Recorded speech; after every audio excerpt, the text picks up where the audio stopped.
झारखंड में कम से कम 3 ब्लॉक ऐसे हैं जहां के वोटर 2-2 एमपी और 2 से 3 विधायकों को चुनने के लिए वोट करते हैं। सांसदीय और विधानसभा सीटों का परिसीमन होने के बाद राज्य सरकार द्वारा नए प्रखंड सृजित किए जाने से ऐसी स्थितियां बनी हैं। कहीं कहीं तो स्थिति यह है कि 25 से 30 फीट चौड़ी सड़क की 2 बाजुओं में रहने वाले लोग अलग अलग संसदीय सीट के लिए वोट डालते हैं।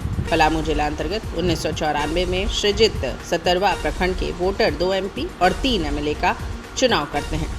इस प्रखंड में कुल 10 पंचायतें हैं। इनमें से 4 पंचायतें पलामू संसदीय क्षेत्र में हैं तो 6 चतरा संसदीय क्षेत्र में। बारी, पोंची, सतरवा और दुलसुलमा पंचायत के लोग पलामू का सांसद चुनने के लिए वोट डालते हैं, जबकि बकोरिया, रबदा, घुटुआ, रेवारातू, दभाडी और बोतिया पंचायत के लोग चतरा संसदीय सीट के लिए मताधिकारी का इस्तेमाल करते हैं। विधानसभा चुनाव के लिए होने वाले मतदान में इस प्रखंड के वोटर 3 हिस्सों में बंट जाते हैं। बारी, पोंची, सतरवा और दुलसुलमा पंचायतों के लोग डाल्टनगंज विधानसभा क्षेत्र के लिए वोट डालते हैं, तो बोहिता, रेवारातू, गोटवा और दभाडी पंचायतों के लोग पांकी सीट के लिए मतदान करते हैं। इसी तरह 2 पंचायत रबदा और बकोरिया के लोग मनिका सीट के लिए वोट डालते हैं। कोडरमा जिले में चंदवारा प्रखंड के साथ ही यही स्थिति है।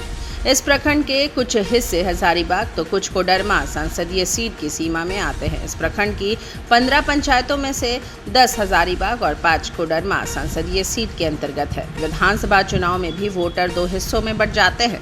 कुछ क्षेत्रों में लोग बरकट्टा तो कुछ बरही विधानसभा सीट के लिए वोट करते हैं। कोडरमा संसदीय सीट के अंतर्गत आने वाली पंचायतों में कानको, कांटी, बड़की, धमराय, पिपरहडी और बिरसाडी शामिल है, जबकि हजारीबाग संसदीय सीट के अंतर्गत चंदवारा पूर्वी और पश्चिम बेंदी, आरागोरा, भोंडो, खांडी, थाम, उरवान, पंथलगड्डा और मदनगुंडी पंचायत आती है।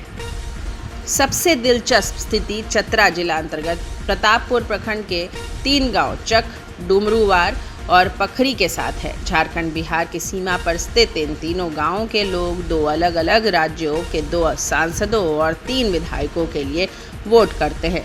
डुमरूवार और चक गांव के लोग चतरा लोकसभा के लिए इस बार 20 मई को वोट डालेंगे, जबकि पखरी गांव के लोग औरंगाबाद संसदीय सीट के लिए 19 अप्रैल को मताधिकारी का इस्तेमाल करेंगे। महज कुछ कदमों के फासले में सांसदीय और विधानसभा सीटें बदले जाने से कई बार प्रत्याशी भी कंफ्यूज हो जाते हैं और अपनी सीमा के बाहर लोगों से वोट मांगने पहुंच जाते हैं।